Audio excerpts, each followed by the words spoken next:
ఈ మధ్య కాలంలో వంట గ్యాస్ ధర పెరిగింది, పెట్రోల్ ధరలు పెరిగాయి. పెట్రోల్ డీజిల్ ధరలు ఈ వారంలోనే 2 సార్లు పెరిగిన పరిస్థితి. నిత్యావసరాల రేట్లు కూడా పెరుగుతూ ఉన్నాయి సార్.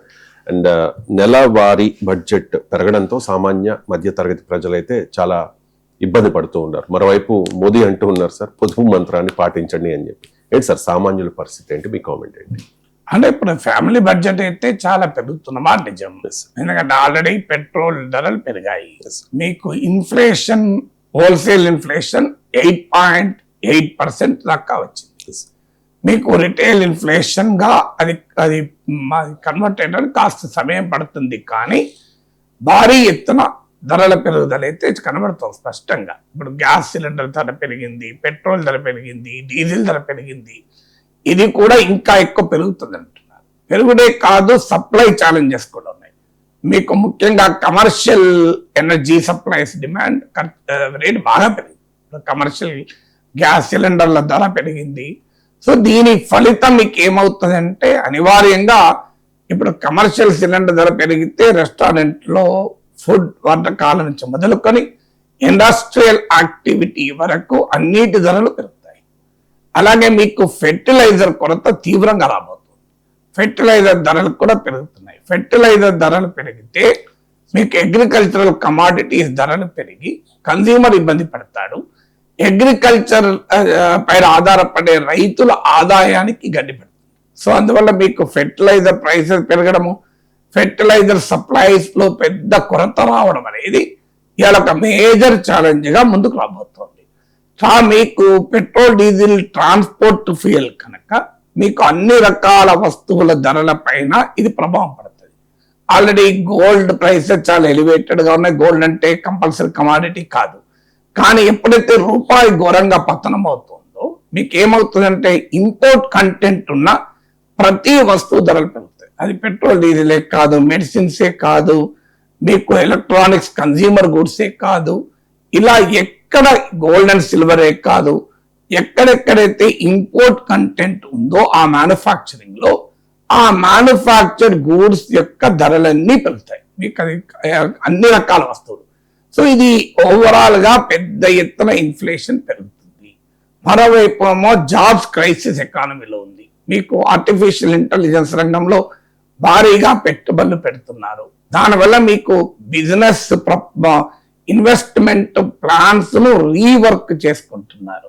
మీకు చూడండి, మీకు ఇవాళ కూడా మీరు మీడియాలో చూశారు, మెటాలో భారీగా లే ఆఫ్లు. సో అందువల్ల మీకు ఒకవైపు ఏమో క్యాంపస్ హైరింగ్ లేదు, మీకు ఇది ప్రభుత్వాల బడ్జెట్లు తలకిందులవుతున్నాయి, కరెంట్ అకౌంట్ డెఫిసిట్ పెరుగుతోంది, మీకు ట్రేడ్ డెఫిసిట్ పెరుగుతోంది. సో అన్నిటికీ మించి పీరియడ్ ఆఫ్ అన్సర్టనిటీ. ట్రంప్ టారిఫ్లు ఏమవుతాయో తెలియదు, వెస్ట్ ఏషియా వార్ ఏమవుతుందో తెలియదు. అందువల్ల డెఫినెట్ గా ఎకానమీలో ఒక పెద్ద ఛాలెంజెస్ కన్స్యూమర్ పైన కనబడుతుంది. సో కన్స్యూమర్ కోమో ఇన్కమ్ అనేది స్ట్రెస్ గురవుతుంది, ఎక్స్పెండిచర్ అనేదేమో పెరుగుతుంది. ఇది ఖచ్చితంగా ఫ్యామిలీ బడ్జెట్ తలకిందులు చేస్తాయి. గవర్నమెంట్ బడ్జెట్ తలకిందులు అయినప్పుడు ఫ్యామిలీ బడ్జెట్ తలకిందులు కాదా? దీనికి తోడేమవుతుందంటే టెక్నాలజీ వాడకం పెరిగాక కార్పొరేట్ రంగం తమ ప్రాఫిటబిలిటీ పెంచుకుంటోంది, వేజెస్ పైన పెట్టే ఖర్చు తగ్గిస్తుంది. మీరు ఒక గ్రాఫ్ గీసి చూడండి, మీరు క్లాడ్ లో ఎనీ ఏఐ ప్లాట్ఫామ్ కొట్టండి, how corporate profits are increasing and wages of workers are declining. నిజంగా రియల్ వేజెస్ అంటే ఇన్ఫ్లేషన్ అడ్జస్టెడ్ వేజెస్ ఇంకా తగ్గుతున్నాయి. సో అందువల్ల ఈ పరిణామాల వల్ల ఏమవుతుంది అంటే ఖచ్చితంగా మీకు ఆదాయాలు, నిజ వేతనాలు పడిపోయి ఖర్చులు పెరగడం వల్ల ఫైనాన్షియల్ స్ట్రెస్ ఫ్యామిలీస్ లో పెరుగుతుంది. ఆల్రెడీ మిడిల్ క్లాస్ సేవింగ్స్ తగ్గిపోతున్నాయి. మీరు అన్ని ఆర్బీఐ డేటా చూసినా, ఎస్బీఐ రీసెర్చ్ డేటా చూసినా తెలుస్తుంది. మిడిల్ క్లాస్ సేవింగ్ తగ్గిపోతున్నాయి, కన్జంప్షన్ తగ్గిపోతుంది. మన దేశ ఎకానమీని భారీగా కుదిపి వేస్తున్న అంశం ఏదంటే ప్రైవేట్ కన్జంప్షన్ ఎక్స్పెండిచర్. అంటే మీలాంటి వాళ్ళు, నాలాంటి వాళ్ళు ఖర్చు చేసేదే ప్రధానమే. ఆ ప్రైవేట్ కన్జంప్షన్ ఎక్స్పెండిచర్ అనేది భారీగా ఎఫెక్ట్ అవుతుంది. So private consumption expenditure effect అయితే ఏమైతుందంటే ఎకానమీలో డిమాండ్ దెబ్బతింటుంది. డిమాండ్ దెబ్బతిన్నప్పుడు ఆ డిమాండ్ ఇండ్యూస్డ్ క్రైసిస్ మొదలవుతుంది. మీకు మనం ఖర్చు తగ్గించుకున్నాం అనుకోండి, ఏమవుతుంది?